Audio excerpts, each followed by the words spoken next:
La semaine dernière, j'ai vu 20 consultations.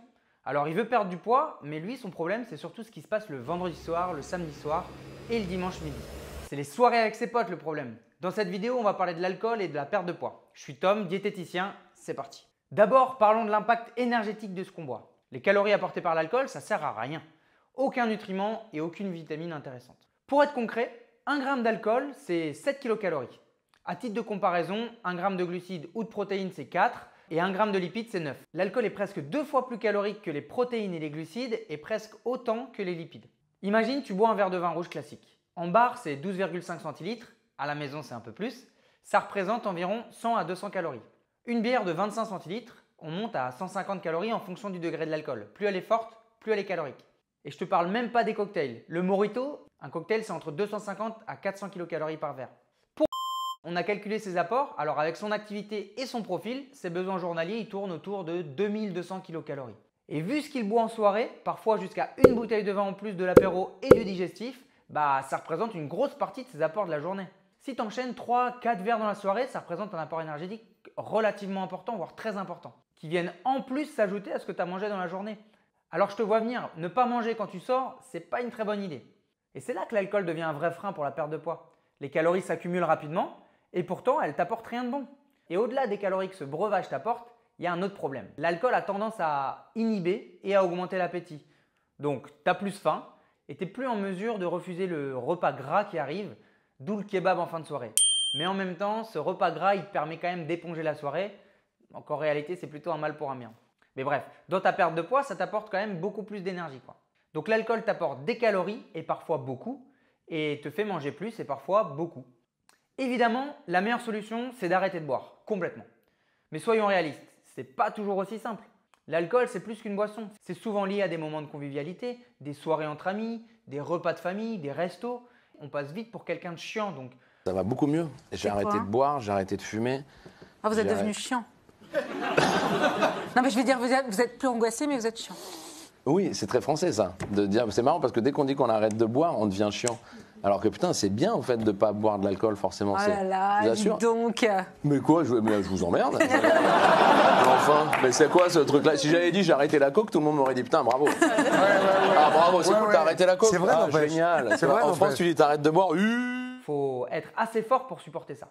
Et puis l'alcool, c'est la première drogue. On l'oublie pas, c'est une substance qui est addictive, ce qui rend les choses encore plus compliquées.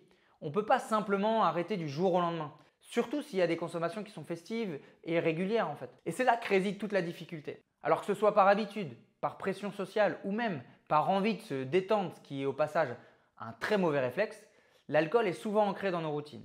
Alors, plutôt que de se mettre une pression énorme en se disant qu'il faut tout stopper, l'idée est peut-être de trouver des stratégies pour mieux gérer sa consommation tout en continuant à profiter des moments avec les autres. Ce qu'il faut bien que tu te mettes en tête, c'est que tous les efforts que tu feras au sujet de l'alcool auront un impact positif. L'idéal, c'est tout de même de jouer sur la quantité consommée au cours de la soirée et pour ça, tu as quelques options simples et efficaces. La première, c'est essayer de boire plus lentement, faire durer les verres, prendre le temps de savourer ton verre. Ça permet non seulement de réduire ta consommation, mais aussi de mieux apprécier le moment. La deuxième option, c'est d'alterner avec des boissons sans alcool et de l'eau si possible. Entre chaque verre, tu vas pouvoir peut-être demander au barman un verre d'eau ou une boisson sans alcool. Ça va te permettre de limiter non seulement l'apport calorique, mais ça t'aidera aussi à rester hydraté et à éviter la gueule de bois. La troisième astuce, c'est de prendre des plus petits verres.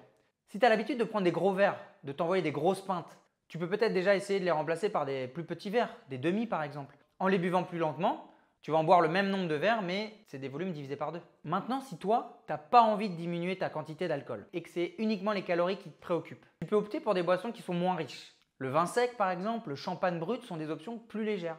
Et à l'opposé, ce sont les cocktails qui sont souvent les plus caloriques, car ils contiennent à la fois de l'alcool, souvent de l'alcool fort en plus, avec du sucre ou avec des jus de fruits. Plus tu montes en degré d'alcool, plus les boissons sont caloriques. Bon, il y a un autre problème qui vient avec l'alcool, souvent c'est les lendemains de soirée. C'est le dimanche midi qui lui pose problème également. Il y a le vendredi soir, il y a le samedi soir et il y a le dimanche midi. La majorité du temps, on a envie de manger gras, de casser un McDonald's le dimanche. Tu te réveilles avec la tête lourde, les cheveux qui te poussent à l'envers et une terrible envie de manger un truc bien gras, rapide là. Un bon McDo. Bon déjà, si tu as opté pour boire de l'eau pendant la soirée, tu vas gagner des points de vie. Ça devrait moins t'arriver. Alors pourquoi cette envie de gras, elle est là le lendemain? Après une soirée arrosée, ton corps il est complètement déshydraté et épuisé. L'alcool a perturbé ton métabolisme et peut-être ta glycémie aussi. Résultat, tu as des fringales, tu as la flemme de te faire à manger, donc tu t'orientes vers des aliments qui sont gras et salés. Et tu t'orientes vers des aliments qui vont t'apporter rapidement une dose de satisfaction. Alors comment bien gérer ce fameux lendemain de soirée? La première étape, c'est de t'hydrater dès le réveil. Si tu as pensé à t'hydrater la veille, c'est encore mieux, mais ton corps il a surtout besoin d'eau le lendemain, pas de gras. Dès que tu te réveilles, tu vas t'envoyer un grand verre d'eau avec une pincée de sel dedans. Ça va permettre de rééquilibrer un petit peu les minéraux perdus. Ensuite, tu peux attaquer la journée par un petit déjeuner riche en protéines et frais. Par exemple, des œufs avec un yaourt grec et des fruits. Ça te permettra de faire le plein en vitamines et en protéines de qualité. Et si possible, bouge-toi. Même si l'idée de faire du sport semble impossible, une petite marche ou quelques étirements peuvent vraiment aider ton corps à récupérer plus vite et à passer une moins pire journée. Et puis c'est bien d'assumer un peu le lendemain de soirée.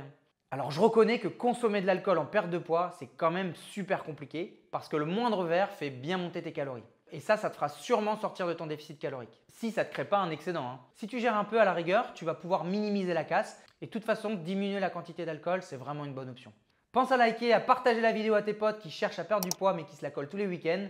Abonne-toi pour ne pas rater les prochaines vidéos. Bye bye.